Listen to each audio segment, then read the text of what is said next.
Manchester United surpris d'entrée. Pour sa première de la saison en Premier League, le club mancunien a raté ses débuts en s'inclinant sur le score de 2-1, à Old Trafford face à une belle et réaliste équipe de Brighton. Un premier revers pour le nouvel entraîneur des Red Devils Erik ten Hag qui va devoir remobiliser ses troupes dès le week-end prochain, sur la pelouse de Brentford. Pour Brighton, c'est un joli coup réalisé sur la pelouse des Mancuniens qui récidive après sa belle victoire sur ces mêmes Mancuniens en fin de saison dernière 4-0. Les Seagulls démarrent bien leur saison et confirment qu'ils pourraient jouer les troubles faits cette année en Premier League.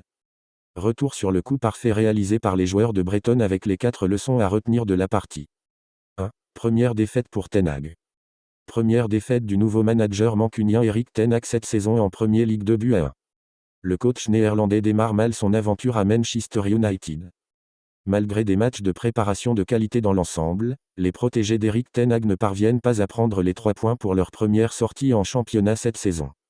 Les Red Devils n'ont pas réussi à se lâcher, à jouer leur football offensif et à enflammer la partie malgré une fin de match intéressante. Cette défaite n'est pas alarmante mais elle jette un premier coup de froid sur le début de saison des pensionnaires d'Old Trafford. Pour ne pas faire grandir le doute, un résultat positif est quasiment obligatoire dès le week-end prochain sur la pelouse du club de Brentford. 2. Pascal Gross, bourreau mancunien. Le bourreau des Mancuniens, c'est lui. Pascal Gross démarre la saison pied au plancher en inscrivant un doublé sur la pelouse d'Old Trafford. Clinique et discipliné, le joueur de 31 ans a réalisé un match sérieux en mettant beaucoup d'intensité. Il a mis en difficulté à plusieurs reprises la charnière centrale composée de Lisandro Martinez et de Harry Maguire par son positionnement et ses mouvements.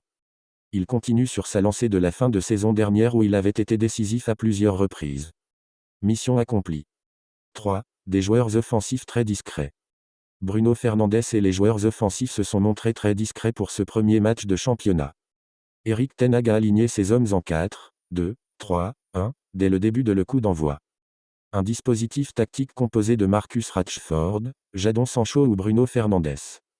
Des beaux noms sur la feuille de match mais qui n'ont pas su se distinguer et se montrer au niveau pour l'ouverture de la saison. Ces 3 joueurs n'ont pas pris le jeu à leur compte en se montrant trop discrets sur la pelouse.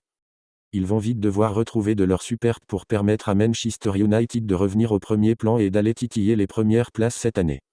4. CR7 a disputé la rencontre. Cristiano Ronaldo est entré en deuxième période à la place de Fred. Toute la planète football se demandait s'il allait disputer la première rencontre de la saison des siens en Premier League. Remplaçant au coup d'envoi, Cristiano Ronaldo est finalement rentré en deuxième période, juste avant l'heure de jeu. Peu servi et discret, il a tout de même failli délivrer une passe décisive pour Marcus Rashford en plein milieu de la deuxième période.